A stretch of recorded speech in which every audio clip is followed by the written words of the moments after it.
Hi, it's Margaret. Thanks for coming with me while I nosy around the holiday decorations at Menards.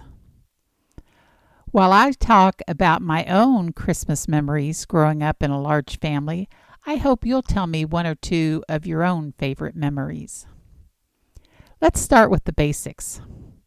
I have 6 siblings. Growing up, there were 11 people in the house, 7 kids. Mom and dad and my paternal grandparents lived in an apartment attached to the house. Christmas was always a big deal.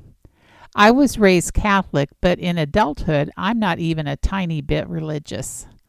It may seem odd since my son is grown and out of the house, we don't put up holiday decorations. I haven't had a tree in years and years. I may put up a wreath on the door, but that's about it. So why am I doing decorations video? I don't know. I think the decorations are pretty and they bring back good memories. So back to the past. We always had a live Christmas tree. Right after Thanksgiving, and sometimes even before, my dad would go out, take a few kids along to find a tree, bring it back, strap to the top of our station wagon, and then put it on the screened-in porch for a few days so it could, in his words, fall out. Then it would come in the living room in front of the big window, and Mom and the kids would decorate it with glass balls, collected ornaments, and those awful green and red paper chains we'd make at school.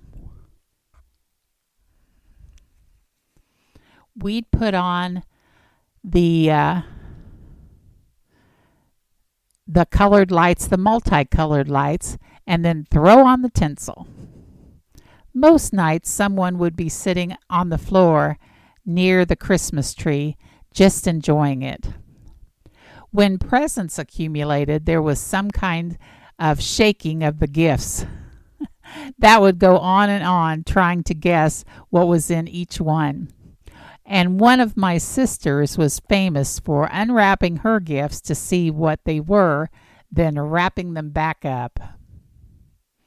Did you know someone like that?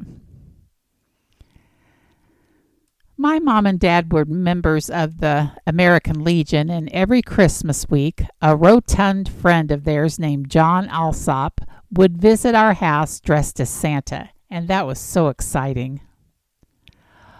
On Christmas Eve, our tradition was that we could all open one gift, just one, and lots of thought went into deciding which present it would be.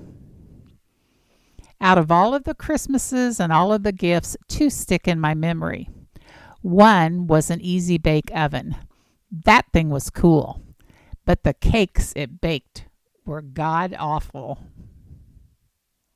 I also remember this hot plate-like thingy with flour molds.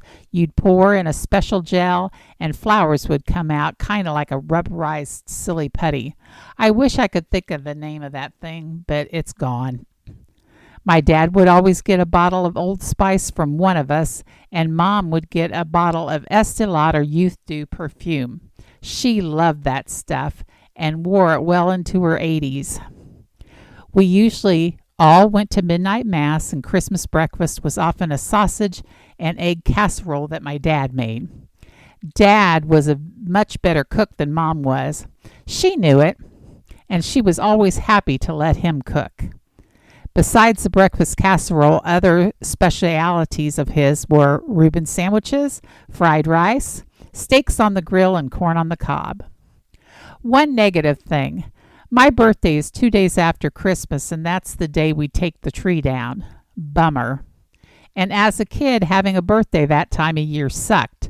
I'd get birthday presents wrapped in Christmas paper or a twofer. This is for Christmas and your birthday. Do you know any December babies? Oh well, into every life, some rain must fall. Leave me some comments about your Christmas memories. Bye.